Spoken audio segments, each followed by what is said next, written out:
ये है आपका लेक्चर 150 और हम कर रहे थे chapter a game of chance. ये आपकी इंग्लिश का चैप्टर था, तो हमने उसकी एक्सप्लेनेशन पूरी कर ली थी। अब हम इसकी एक्सरसाइजेस पे ध्यान देंगे। सो ये है एक्सरसाइज पेज नंबर 103 पे अ गेम ऑफ चांस की working with the text. A number है complete the following sentences from memory choosing a phrase from those given in brackets.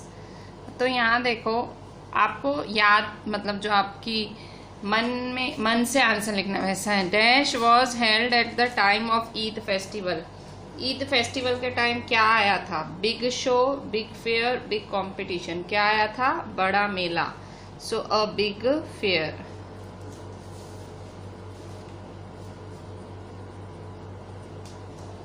Tradesman came to the village with all kinds of goods. जो tradesman थे, खरीद फिरोख्त करने वाले थे, वो village में आए थे। सारे जो हैं सारे चीजें लेके आए थे टू सेल, सब चीजें बेचने आए थे।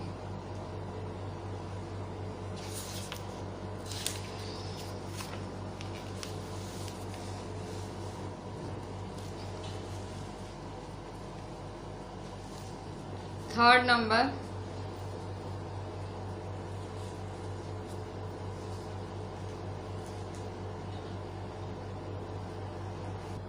Uncle told me blank while he was away. Not to buy anything, not to go anywhere, not to talk anyone. तो अंकल ने क्या बोला था जाने से पहले? Not to buy anything। ठीक है, कुछ खरीदना नहीं है।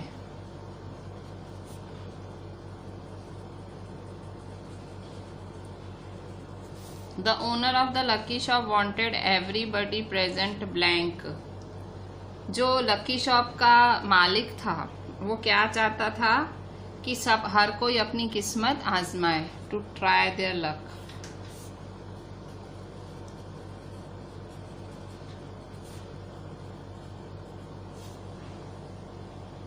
The first time I took a chance.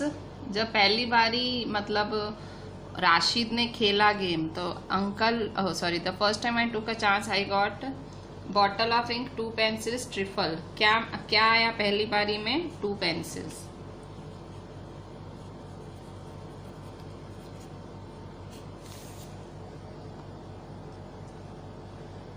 Uncle told me that the shopkeeper had made blank a fool of me, a good profit, friends with many people. Shopkeeper ने क्या किया? उसका बुद्धू बनाया, उसको बुद्धू बनाया। अ फूल ऑफ मी। ठीक है, सो इस तरह से ये था हमारा ब्लैंक्स। अभी यहाँ पे 6 क्वेश्चन आंसर्स हैं, हमें वो भी करने हैं। ठीक है, 6 क्वेश्चन आंसर्स भी करने हैं। ये क्वेश्चन आंसर्स आपको अपनी नोटबुक में लिखने हैं। Why do you think Rashid uncle asked him not to buy anything in his absence. Rashid के अंकल ने क्यों उसे कुछ भी खरीदने से मना किया? जब वो हाजिर नहीं थे तो कुछ भी खरीदने से मना क्यों किया? Uncle warned Rashid not to buy anything in his absence because the shopkeepers could cheat him and take away his money। क्योंकि जो शॉपकीपर थे वो शायद चीटिंग कर जाते और उससे सारा पैसा ले लेते। मतलब अंकल को पता था कि शॉपकीपर भोले भाले बच्चों को ऐसे फंसाते हैं और उनका पैसा ले लेते। तो अंकल को ये पता होगा मार्केट के बारे में, इसलिए उन्होंने पहले ही वार्निंग दे दी कि कुछ खरीदना मत। Why was the shop called lucky shop? जो शॉप है उसे लकी शॉप क्यों कहा गया? तो इसका आंसर आपको 4th पैराग्राफ में मिलेगा। 4th पैराग्राफ में टेक्स्ट बुक में आंसर मिलेगा, पर यहाँ लिखा हुआ है तो मैं आपको आप भी यही लिख लेना। The shop was named lucky shop so as to tempt the people to try their luck and win prizes. Lucky shop क्यों था? कि सारे लोग उकसाएं कि वो अपना किस्मत आजमाएं और prices जीतें। A old man won a clock and sold it back to the shopkeeper. How much money did he make? एक बूढ़ा आदमी था, घड़ियाल जीता और उसने शॉपकीपर को बेच दी। तो बताओ उसने कितने पैसे बनाए? The old man made 15 rupees, 15 रुपए बनाए। ओल्ड मैन ने कितने रुपए बनाए? 15 रुपए बनाए क्लॉक बेच के।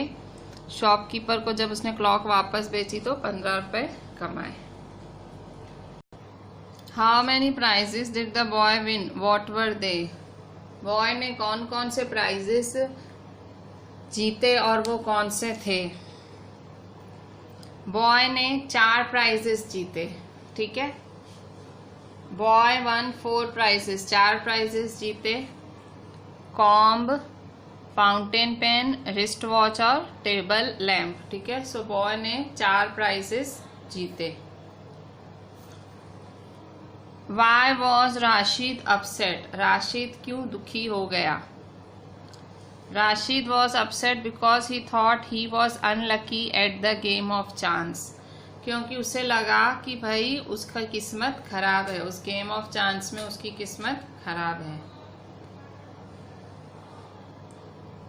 इन what way did the shopkeeper make a fool of Rashid, shopkeeper ने राशिद को बेवकूफ कैसे बनाया। The shopkeeper gave Rashid things of small value, shopkeeper ने क्या किया, राशिद को सस्ती सस्ती चीजें दी। He encourage the boy to try his luck again and again, और उसको घड़ी घड़ी उकसा रहा था कि वो घड़ी घड़ी अपनी किस्मत आजमाए। Innocent Rashid lost all his money, और भोले वाले राशिद ने अपने सारे के सारे पैसे गवा दिए। सो ये था आपके 6 क्वेश्चन आंसर्स, ये 6 के 6 आपको नोटबुक में लिखने हैं। द वर्ड्स, अभी यहाँ पे फिल इन द ब्लैंक्स करते हैं। The words given against the sentences below can be used both as nouns and verbs, use them appropriately. Play को इस तरह से यूज करो कि सेंटेंस में फिट हो। The 2 teams have blank 3 matches already, दोनों टीम्स ने जो है मैचेस ऑलरेडी खेल ली है। सो हैव ऑलरेडी खेल ली है मतलब पास्ट टेंस हुआ, मतलब प्लेड आएगा।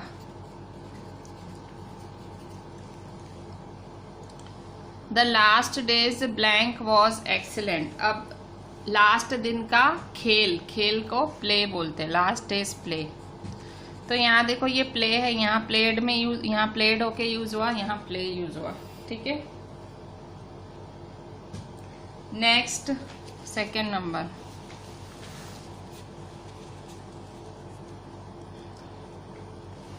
She has a lovely blank face, India blank a number of problems these days. She has a lovely face, उसका फेस बहुत सुंदर है।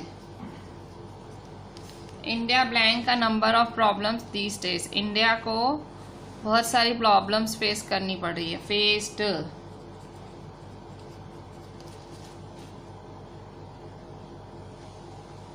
He made is blank in ऐसे राइटिंग, उसने ऐसे राइटिंग में, उसने जो ऐसे मतलब जो वो लिखते हो ना कंपोजिशन वगैरह, so he made his mark मतलब उसने अपना नाम किया ऐसे राइटिंग लिखने में। Articles blank sold are reserved, जिन चीज़ों पे सोल्ड का मार्क लगा हुआ है वो रिजर्व्ड है। Articles marked sold are reserved.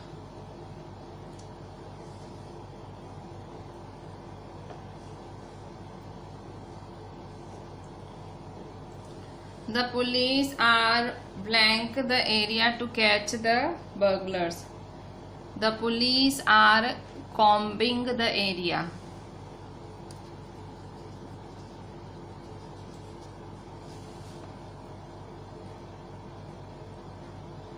Police है वो मतलब कॉम्बिंग का मतलब कवर कर रही है एरिया को चोरों को पकड़ने के लिए।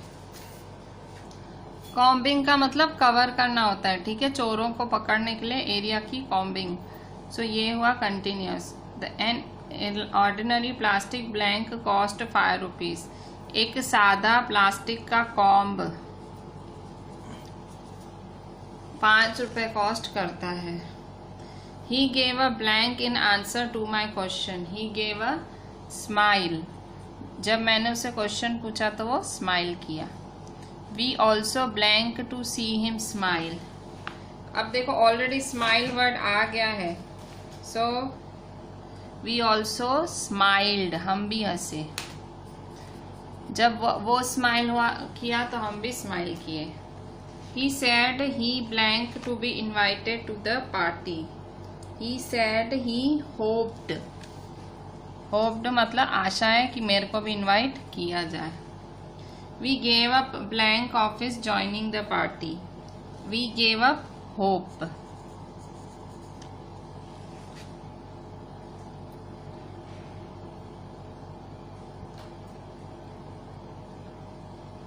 The boys put up a good athletic blank. Boys ने एक बहुत अच्छा शो किया.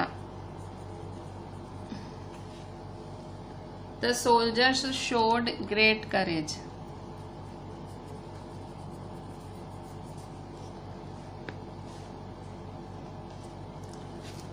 You deserve a blank on the back of your good performance. आपको you deserve a pat. P-A-T, pat.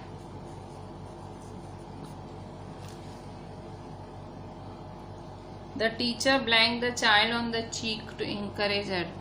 थपथपाना होता है, पैट का मतलब थपथपाना, पैटेड. ये देखो टेंसेज हैं, आपको पता होना चाहिए कि फर्स्ट फॉर्म में जाएंगे कि सेकेंड फॉर्म में. ठीक है, ये देखो सेकेंड फॉर्म में है, ये फर्स्ट फॉर्म है, ये सेकेंड फॉर्म है, first form, second form, second form, first form. ठीक है, ये सब आपको जैसे सेंटेंस पढ़ोगे ना आपको आइडिया आ जाएगी. ठीक है, सो ये हुआ हमारा फिल इन द ब्लैंक्स. अब हम देखते हैं आगे. Notice the use of there in the following sentences. यहाँ देखो देयर लगाया गया है sentence. There was a big crowd at the fair. There were many things I would have liked to buy. तो आप देखो कैसे देयर का यूज हो रहा है सेंटेंसेस में. जैसे यहाँ एक सेंटेंस दिया है उन्होंने, I can do nothing to help you. तो इसमें अगर मेरे को देयर सेट करना है तो कैसे करूँगी, there is nothing I can do to help you, कि ऐसा कुछ भी नहीं है कि मैं करूँ कि तुम्हें हेल्प मिले. ठीक है, सो इस तरह से आप कर सकते हो. सो यहाँ आगे भी इन्होंने ऐसे ही सेंटेंसेस दिए हैं, इनमें भी देयर की सेटिंग करनी है आपको. So a man at door is asking to see you. There is a man at the door asking to see you. This park has beautiful roses. इसमें कैसे there set करोगे? So there are beautiful roses in the park. Your story has no fun in it. तुम्हारी story में कोई funny नहीं है. So there is no fun in your story. There is no fun in your story. फिर we have no secrets between us. हम दोनों के बीच में कोई सीक्रेट नहीं है. There are no secrets between us. There are no secrets between us.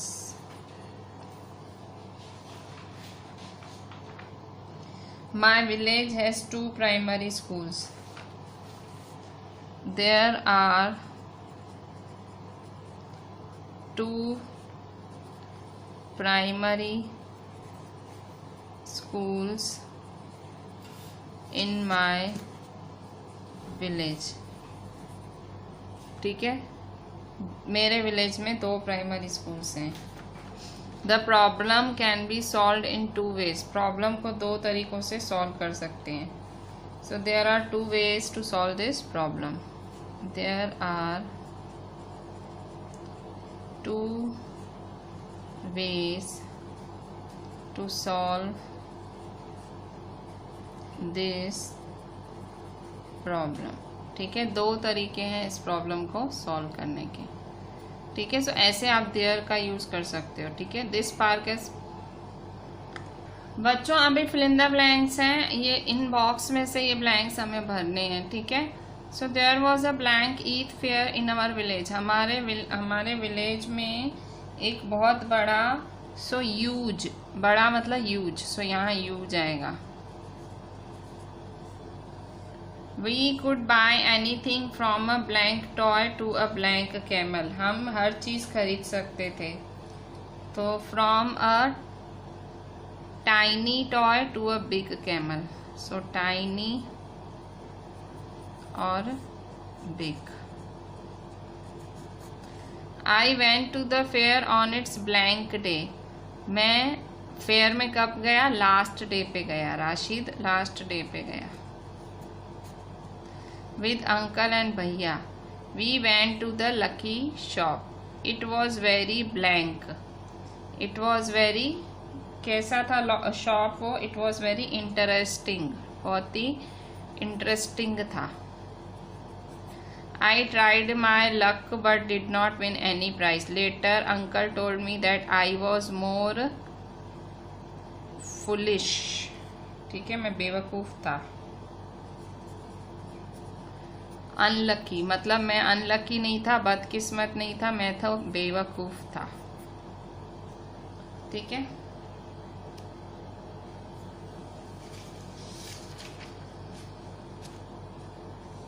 अच्छा अब यहाँ देखो, इसके बाद ये listen to this children what are they talking about, इन बच्चों की स्पीच सुनो और बताओ ये क्या बोल रहे हैं। So would you like tea और coffee? I don't like coffee, I would prefer tea, I would prefer coffee, thank you. So working in pairs, one of you is an agent, other is a client looking for accommodation in a hotel. Talk to each other, use the clues. देखो, आप agent हो, मतलब आप सामने वाले से पूछ रहे हो कि तुझे किस तरह की होटल चाहिए, और सामने वाला क्लाइंट है, मतलब क्लाइंट का मतलब भाई जो आया है पूछने, ठीक है, इंक्वायरी करने। What sort of accommodation would you prefer? तुम्हें किस तरह का रहने की जगह चाहिए? तुम्हें किस accommodation मतलब रहने की जगह। सो जो क्लाइंट है मतलब जो आया है वो क्या आंसर कर रहा है? मुझे किस तरह की जगह चाहिए? I would prefer a small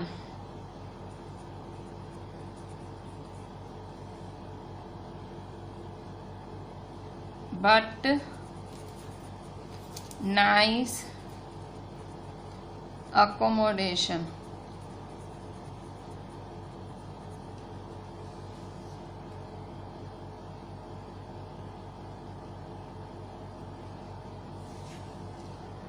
Would you like your own room or would you like to share a room? तुमको अपना रूम नहीं चलेगा कि तुम शेयर करना चाहोगे। So I would like blank, तुम्हें अपना रूम चाहिए या तुम्हें शेयर करना है रूम, ठीक है। So I would like to have my own room, मुझे मेरा खुद का रूम चाहिए।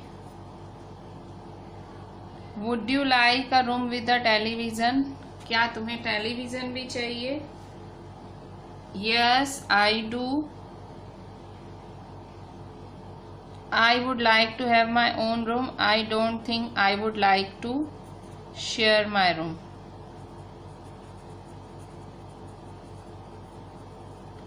मतलब वो सवाल कर रहा है, वो जवाब दे रहा है।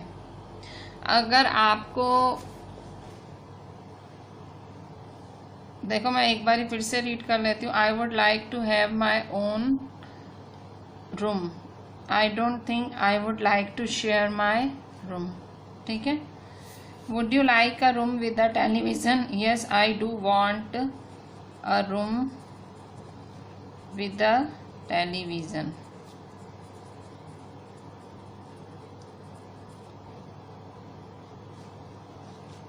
Do you need to hire a car? No thanks, I don't need to hire a car.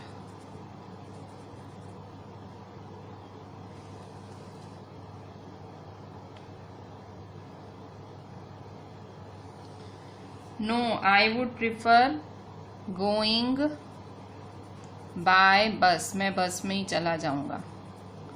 वो कह रहा है क्या तुम्हें कार की ज़रूरत पड़ेगी? भाई कार भाड़े की ज़रूरत पड़ेगी, भाड़े पे कार की। No thanks, I don't need to hire a car, मुझे कार भाड़े में लेने की ज़रूरत नहीं है। No I would prefer going by bus, मैं तो बस में ही जाऊंगा।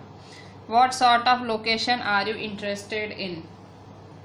तुम्हें कैसी लोकेशन चाहिए? So I would like to stay in good locality. मैं अच्छी जगह पे रहना चाहूँगा.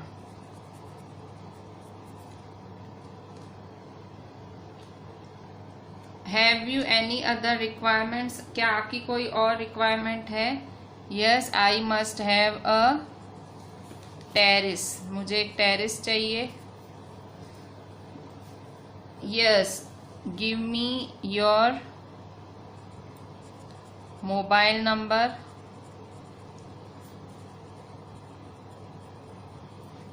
No other requirements. ठीक है. सो इस तरह से दो जनों के बीच में बात हो रही है. ये एजेंट है और वो उससे पूछ रहा है कि तुझे किस तरह से मतलब कैसा होटल चाहिए रहने के लिए. सो वो कह रहा है कि कैसा रहने के लिए चाहिए. सो कह रहा है छोटा चाहिए पर अच्छी जगह चाहिए. फिर कह रहा है कि तुझे अपना रूम चाहिए कि शेयर करना है. तो वो बोलता है नहीं, मुझे मेरा ही रूम चाहिए, मैं शेयर नहीं करूँगा. क्या तुझे टीवी चाहिए तेरे रूम में? Yes, I do want a room with a television. मुझे टेलीविज़न तो चाहिए. Do you need to hire a car? क्या तू कार भाड़े पे लेगा? No thanks, I don't need to hire a car.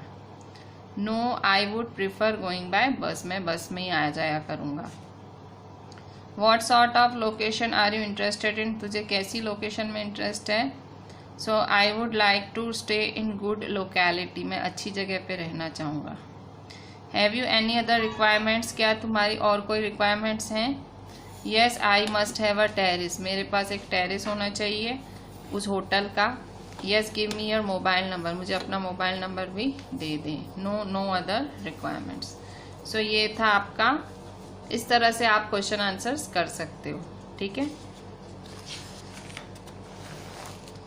अभी यहाँ देखें. Some words are given below. Listen carefully to the word from the list. The teacher speaks and write against another word that has the same pronunciation but different spelling. मतलब spelling अलग हो पर बोलना एक हो. जैसे फेयर, फेयर. फेयर का मतलब अच्छा, और यहाँ फेयर का मतलब बाड़ा. ठीक है. BY बाय मतलब खरीदना और बाय मतलब अलविदा कहना. वन का मतलब एक और वन का मतलब जीतना. विच का मतलब क्या और विच का मतलब चुड़ैल. टू का मतलब दो. TO2 का मतलब ये एक वो उसमें प्रपोजिशन यूज होता है. नो का मतलब नहीं और नो का मतलब जानना. मतलब देखो बोल एक तरह से रहे हैं पर लिख डिफरेंट रहे हैं. हेयर का मतलब इधर. हेयर का मतलब बाल. सी का मतलब देखना. ठीक है. और फिर सी के सामने हम क्या लिखेंगे? सी. ठीक है. समुद्र.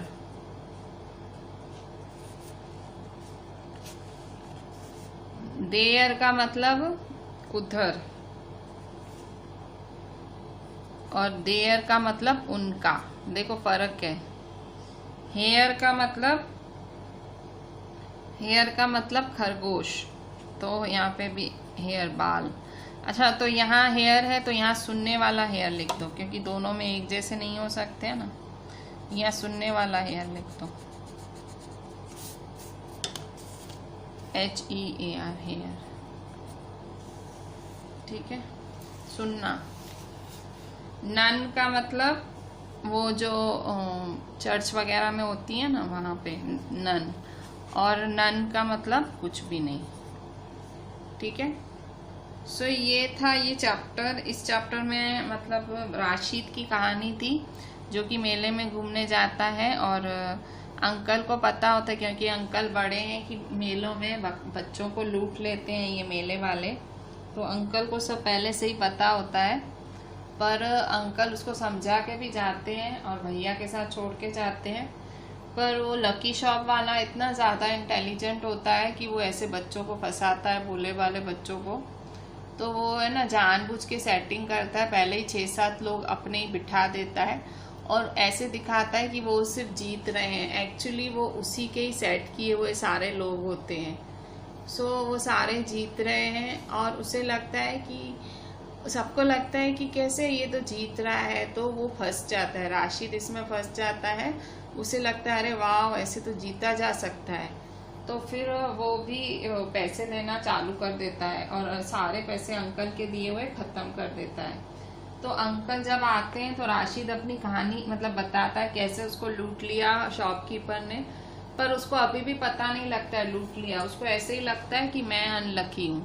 तो अंकल आते हैं, उसको शांति से सब जो उसको चाहिए वो सब खरीद के देते हैं और फिर उसको घर जाके शांति से बिठा के समझाते हैं कि तेरी लक वक खराब नहीं है, उसने तुझे लूट लिया, उसने तुझे बेवकूफ़ बनाया, उसने पहले तेरे को दिखाया कि भाई तू देख कितना जीत सकता है, तेरे में लालच जगाया और फिर तेरे में लालच आया, तुझे लगा मैं जीतूं मैं कमाऊं, तो फिर तू तो हारता गया। वो तेरी लक नहीं थी, वो उसने मतलब तेरे को फंसाया, तू बेवकूफ़ था, मतलब बेवकूफ़ी थी, फुलिशनेस थी, अनलकी नहीं था। तो अंकल ने उसे समझाया कि आइंदा से ऐसा कभी ना करे, ठीक है। सो इस तरह से ये राशिद की स्टोरी थी। तो आपके भी अगर पेरेंट्स कुछ बोलते हैं कि इधर जाओ, ये मत करो, वहाँ मत जाओ, तो आपके पेरेंट्स ने आपसे ज़्यादा दिवालियाँ, ज़्यादा होलियाँ देखी हैं। इन शॉर्ट आपके पेरेंट्स आपसे बहुत ज़्यादा बड़े हैं, ठीक है। तो उन्होंने इतना कुछ देखा है, उन्हें पता है कहाँ आप बेवकूफ़ बन सकते हो, कहाँ आप फंस सकते हो। तो वो लोग अपने एक्सपीरियंस से आपको रोकते हैं कहीं जाने के लिए, कुछ करने के लिए। तो आप लोग अपने आप को बहुत बड़ी चीज़ समझते हो, आपको लगता है कि पेरेंट्स हैं ऐसे ही बोल रहे हैं, पर कोई पेरेंट्स ने इतनी दुनिया देखी है, इतने बड़े हैं, तो वो अपने एक्सपीरियंस से ही आपको समझाते हैं।